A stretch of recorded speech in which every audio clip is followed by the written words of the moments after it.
Wherever you look from your car, there's someone managing wildlife and keeping the countryside looking like the countryside. We're out with M25 fox shooter Simon Grimmer. This fox was carrying the rabbit that I shot in the field earlier. It's the 410 Open Championship and the small bore battle royal between Paul Childerley and Geoff Garrod. Find out who wins. No, it's all in the counting, as long as I can give the scorer a quick tenner. Keep it fashionable. Ian Hodge says what the well-dressed shooter is wearing. I'm not sure that's real rabbit fur, but...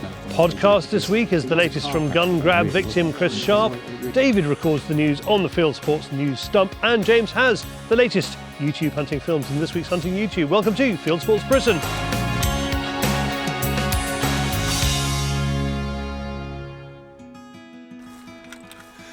Pest controller Simon Grimmer needs 2 rifles today. He's after rabbits and foxes at a livery yard in Surrey, close to the M25 motorway.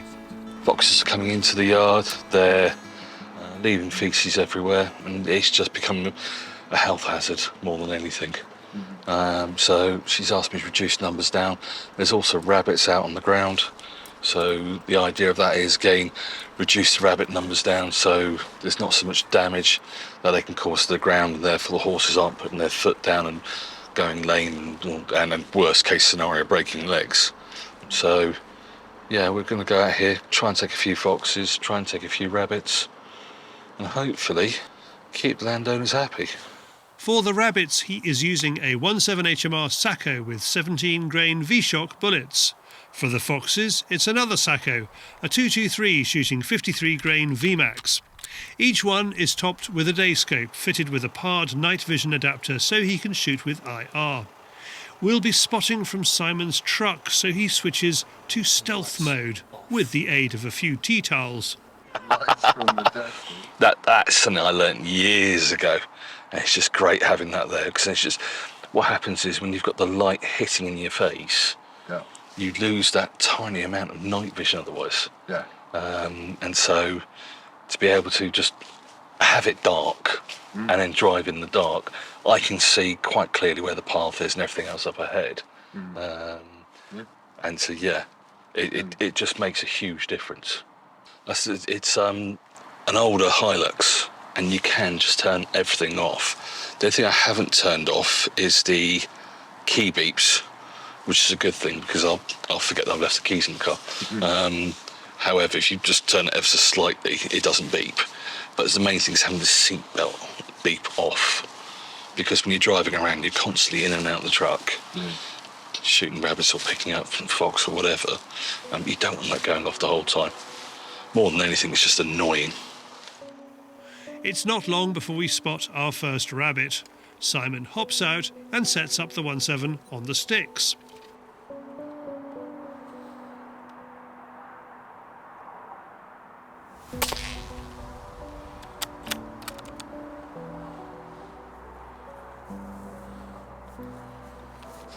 Not happy with the backstop, and plus there's a part of the electric fence in the way.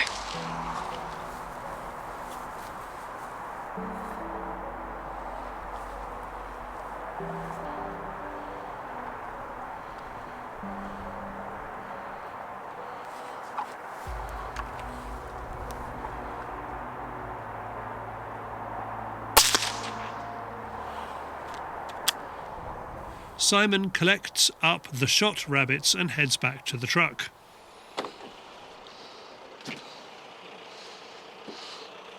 It's quite well insulated, the canopy. However, you've got to gut them fairly soon, or it just heats up and they all expand. And one night I had something like 40 or 50 rabbits in here, and it was just, big mess. I had to get them home quick and get them chilled out quickly. It's a chance to top up the magazine and swap out the battery on his thermal. Then we're off again, this time shooting from the truck window.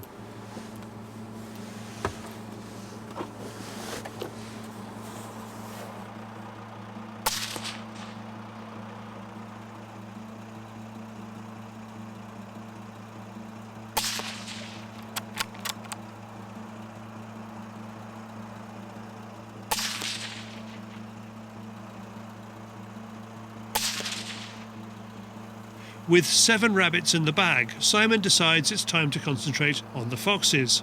He spots one near the motorway, but it isn't interested in his squeaking and trots away.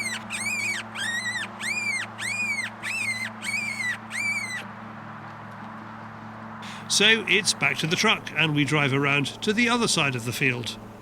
There's a fox there waiting for us. We just need to let the horses move away. The fox is carrying what looks like a rabbit. It puts down its prize to look in our direction.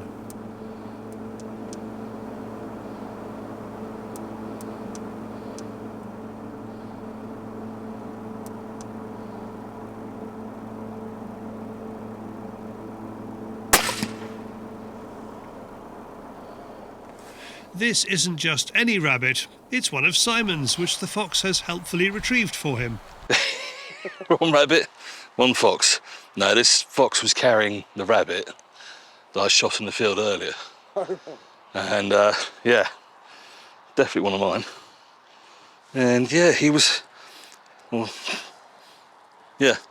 having a free meal. So, sorry chap. That brings our rabbit total to 8, which is lucky, for Simon has a thing about odd numbers. I can't cope. Yeah, if I have an odd number, it does. It does affect me. Right. An even number of rows. It's got to be even numbers, or a 0 or a 5. Can't do straight. Oh wow, yeah. You can find Simon on Instagram, link below. And for more about Sacco rifles, see sacco.global. Thank you, Simon. Now, what's in this week's Field Sports Extra? A wild boar running off with a picnic, a Field Sports member airing their views, and our well-covered pest controller shows his electric fence top tip. When you're as gentlemanly figured as I am. More from the Field Sports member later in the show. Plus, prize next week is a peg on a simulated game day. Just outside of Manchester, Greater Manchester area, on the Lancashire-Yorkshire border. And yeah, it's over a small 35-acre farm. It's not a game shoot, it's a purely simulated game that we do. We just do a few events throughout the year and that's it. Around £200 a day. Roughly about 3,000 clays we send over you. And then, yeah, just the rolling hills of Lancashire and Yorkshire borders, really. Thanks, Carl, and there's a link to LYC simulated game days below. This week we gave away a custom catapult from Romany Custom Catapults, plus a flask and cup set from Vale Field and Game. Become a Field Sports member now with insurance and watch Field Sports Extra to find out how to enter our free competitions. Link to that below. Now, more taker than giver. It's David on the Field Sports Channel News Stump.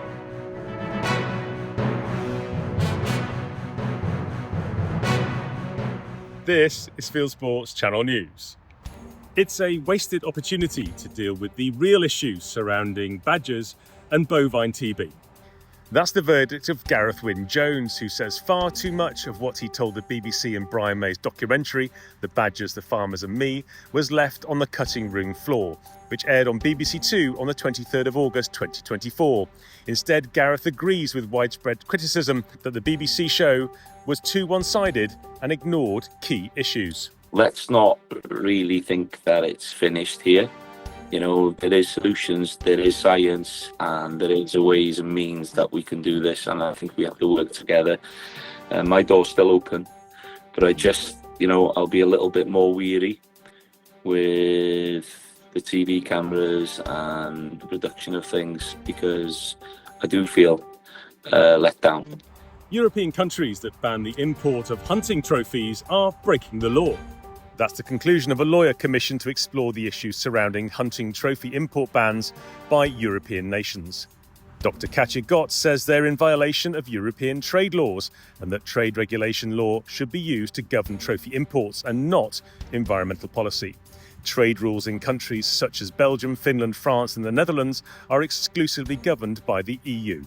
It means those in the EU who have banned imports have broken EU law. The study was carried out by a German law firm on behalf of the International Council for Game and Wildlife Conservation.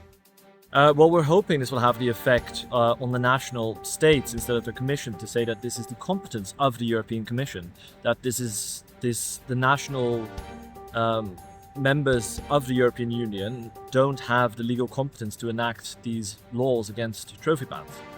With a trophy import ban, Labour government promise, we at Safari Club International United Kingdom welcome the news that this may turn out to be illegal, as it seems to be in the European Union. I'm sure that many African countries also welcome this EU news, as it has seemed that Western governments had decided that they knew what was best for Africa and had the right to govern how the African people manage their countries. If that isn't neo-colonialism and racism, I don't know what is. Labour says it's going to appoint a wildfire czar. The new government says it needs an expert to liaise with farm services across the UK to help reduce the number of uncontrolled fires, such as the one that caused this damage to moorland in Melton a few weeks ago. Gamekeepers and moorland managers routinely used to carry out controlled burning on heather and grassland, which helped reduce the threat of wildfires during extreme weather. Muirburn can now only be carried out under licence. Following a wet spring in 2024, 2025 is expected to be a bumper year for fires, especially on land managed by the National Trust and RSPB, which are opposed to Muirburn. Chris Packham's comments about Barclays customers has led to calls for him to be sacked from the RSPCA and RSPB. The BBC TV presenter made the anti-oil related statement on a public stage at an event for the group Action for Wildlife. He says anyone who banked with Barclays should stick their head in a bucket of petrol and set fire to it. His comment is now subject of an official complaint to the Charity Commission. The BBC Wildlife presenter is president of the RSPCA and vice president of the RSPB. MP Greg Smith, who issued the complaint, says both charities should consider if Packham is a fit and proper person to hold office with the charities. And Chris Packham has a long history of frankly saying inappropriate things. Now, I believe in free speech, and a lot of the time it's just a case that I don't agree with him. But I'm sorry, inciting people who bank with a particular bank to put their head in a bucket of oil and set fire to it. Gun grab victim Chris Sharp hopes the police will make changes to the way they deal with cases like his. Chris, a lifelong Fieldsports enthusiast and licensed gun owner, was at the centre of a bizarre police gun grab. They seized his guns because he was the victim of an assault. He took Kent Police to court to get his guns back and won the case in a landmark ruling, which was supported by Basque.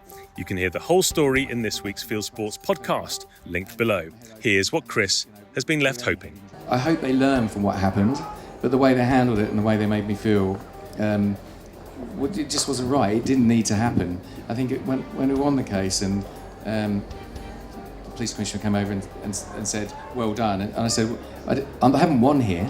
Neither of us have won here today. I felt like I shouldn't have been here and you should have done your job properly. AI is preventing deer from trespassing on railway lines.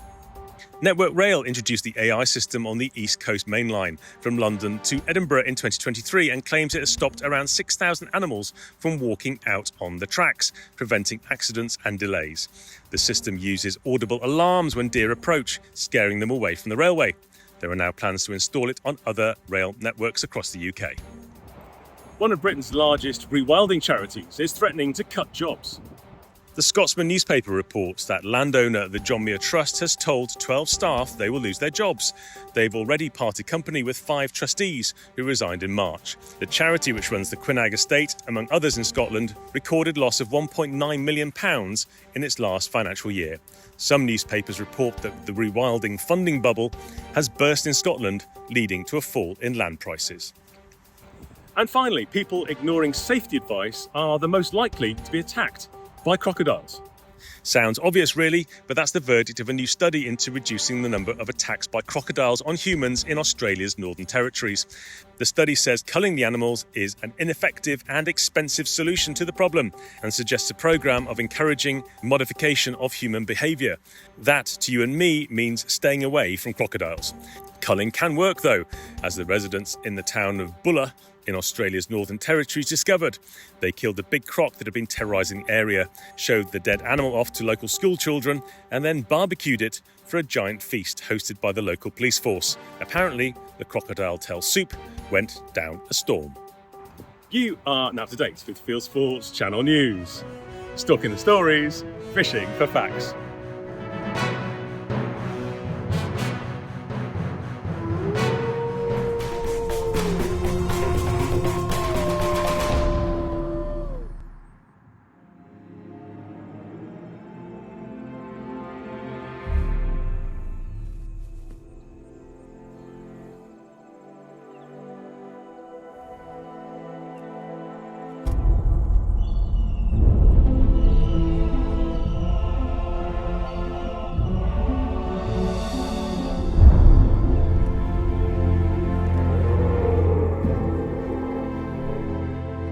Now let's go small and join the 410 Open Championship at EJ Churchill's shooting ground in Buckinghamshire.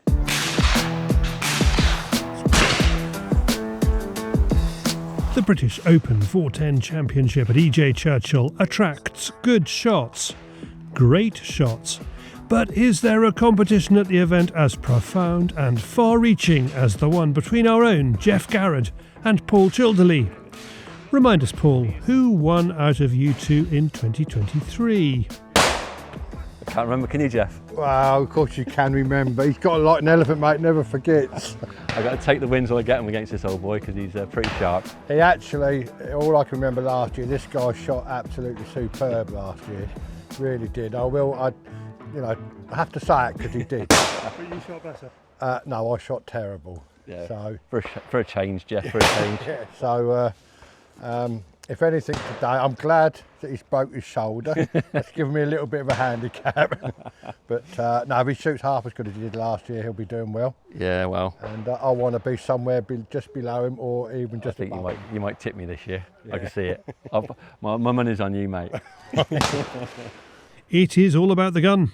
We have the full gamut of 410 shotguns here, from the latest from Krieghoff and Perazzi to my grandmother's Hammer 410 from the 1930s. Geoff is hoping to steal an advantage with a new gun this year, as he explains to James Marchington. So what we've got, James, we've got a Cosps. I just went down to the local gun shop, and to be honest with you, for 400 quid, we've got a over and under ejector, multi-choke, brand new gun, 30-inch barrel. Nice and great. And what's it like? it feels like it should be all right. Yeah. But I've just got to get myself working with the gun. It's just, it does feel nice, and I'm a sort of gun in the shoulder person to start with. Yeah. But it feels like there's a nice bit of weight there, and I can sort of swing it. And 410's a bit whippy sometimes. It just feels comfortable. Paul has brought his trusty AYA this year, but in the arms race with Geoff, he's thinking of swapping it for a newer model. This is my old AYA number 4 box lock ejector. Had it for a long time actually, and love it. It's just easy to use. I use it a lot on the game season. Shoot Bedfordshire and Norfolk with it most times, and but I'm changing. I am changing. So I actually got a Rosini come in, exactly the same as that, but it's a 30-inch barrel, same stock measurements in a 410. The trouble is this: it's had problems when it gets hot for like simulated days. The ejectors break. It's not really designed for heavy shooting, whereas I think the Rosini will be able to do a little bit more, a bit more under fire. Paul and Geoff are battling it out side by side versus over and under.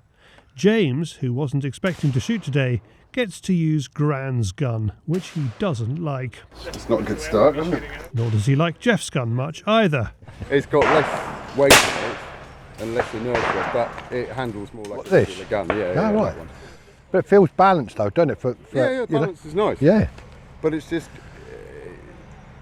the slightest touch on it and the barrels are wobbling all over the place, not as much as a hammer gun. Another of our squad members, Richard Taylor, a Fieldsports member who won an entry to the championship in one of our weekly prize draws, is also trying out everyone else's gun.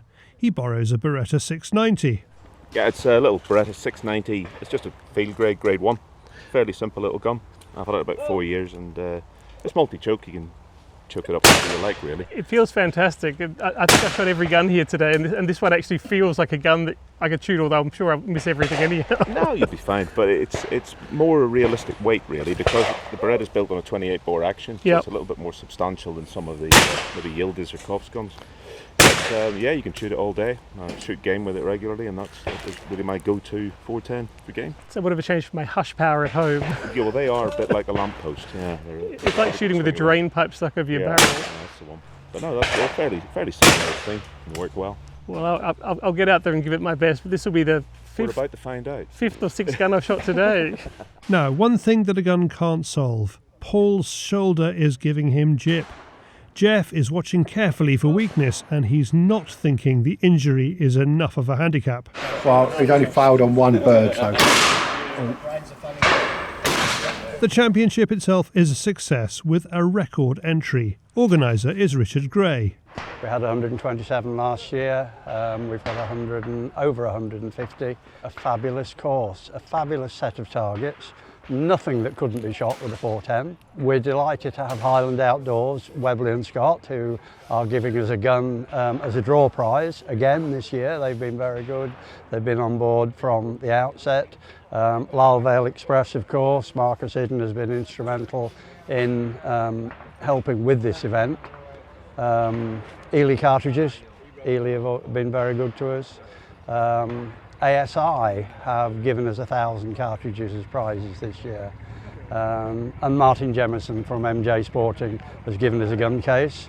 Yeah, it's brilliant course, and we shot our best. Targets are great. Really enjoyed it. Look, I shot terribly, but I had a great time, and that's really, to me, what shooting is all about. I mean, it'd be lovely to be able to shoot as accurately as Geoff or, Paul and people like that, but maybe if I'd shot a lot more. I shoot a lot of crows, but shooting crows and shooting clays is a very different thing. They had a very dissolute youth, that was the trouble. Mine obviously wasn't dissolute enough. Do you suspect who's won? Well, he does. He's laughing away, so I think he's picked me by one today. No. No, it's all in the counting, as long as I can give the scorer a quick tenner. And you're not going to believe this, but Paul does indeed beat Geoff by 1 clay. For all the winners, click on the link below and see you next year. Thanks all who took part in that. Now, Paris, Milan, New York, they are where you find day-to-day fashion. For shooting fashion, I'm off to Cornwall. We said to the girls, dress up in what you would like to wear and take home. Not that they can take it home. I'm not that good a boss.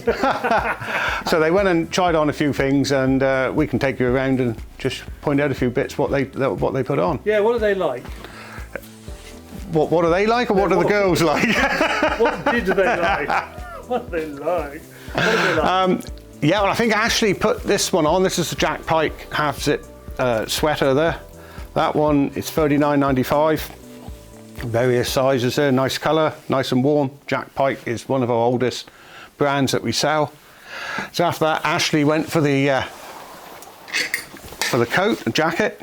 So proper shooting jacket there, hand warmer pockets, phone pocket, cartridge pocket, nice and warm, practical, waterproof, and £95 or just under.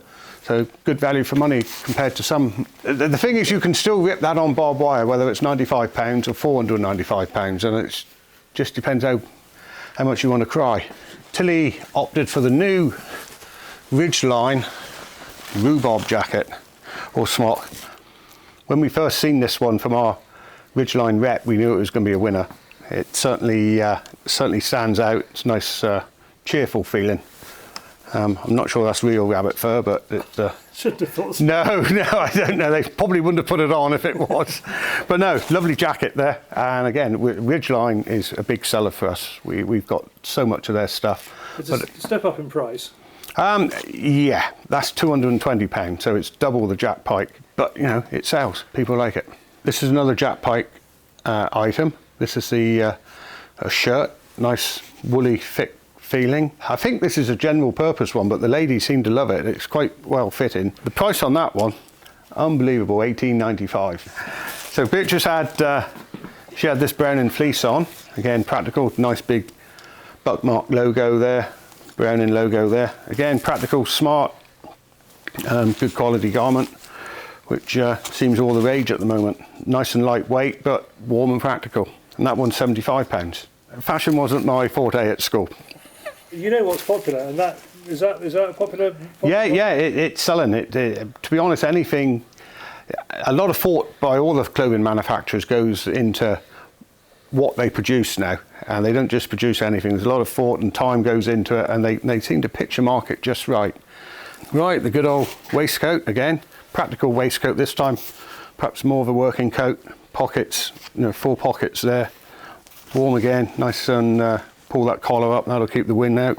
It is warm, it's nice and fleecy lined inside, so it would keep you warm. And at £44.95, not end of the world stuff. For more, go to ianhodgefieldsports.co.uk.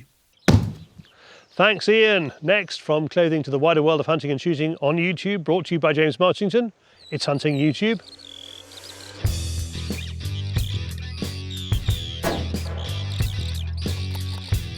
This is Hunting YouTube, which aims to show the latest and best hunting and shooting videos that YouTube has to offer. Here's what I picked for you this week. First up, Stuart from Vermin Control Scotland is working night and day to deal with a huge infestation of rats at a rubbish tip with his 2.2 Air Max Crate L and Arkan Zulu's 3 to 12 times scope. Meanwhile, Simon's 6 PPC is controlling some bigger pests. He's sitting out all night in his fox tower and squeaking them into his 6mm PPC Seiko 75, fitted with an Alpex LRF 4K day-night scope. Here's a very different type of video. Chris Stickley and his daughter Leah are enjoying a fun air gun competition on the range at Ronnie's Sunshines. If he ever tells her which eye to use to look through the scope, she'll wipe the floor with him. Now here's some challenging shooting. Norwegian hunter Simon 5 is hunting seals, stalking them on the rocks and even shooting them from a boat that's bobbing up and down. It's all about the timing, he says. Here's the latest from professional deer stalker Charlie Blance. She follows lowland stalker Rod out for a late summer Highland stag with podcaster Peter Gibbon on a trip Rod won at the stalking show earlier this year. Next, an update from the Year in the Woods channel, which chronicles the restoration of a small DIY shoot in Cornwall. After all their hard work, the poults are finally arriving, and the team are hoping they'll settle into their new home. Trevor, aka Foxer1, is out with his wife, checking the ground for foxes. They spot one that won't come to the call, but Mrs. Foxer makes a good shot on the second. Finally this week, Robin Foxer went on the recent press trip to China to see behind the scenes at Hike Micro. Our David was there too, and comments that Robin seems to have spent most of his time filming David and Neil catching 40 winks. That's it for this week. I've put all these films into a playlist for you. Click on the eye symbol top right or check this film's description. If you have a YouTube film you'd like us to pop into the weekly top 8, email me the link. James M at FieldsportsChannel.tv.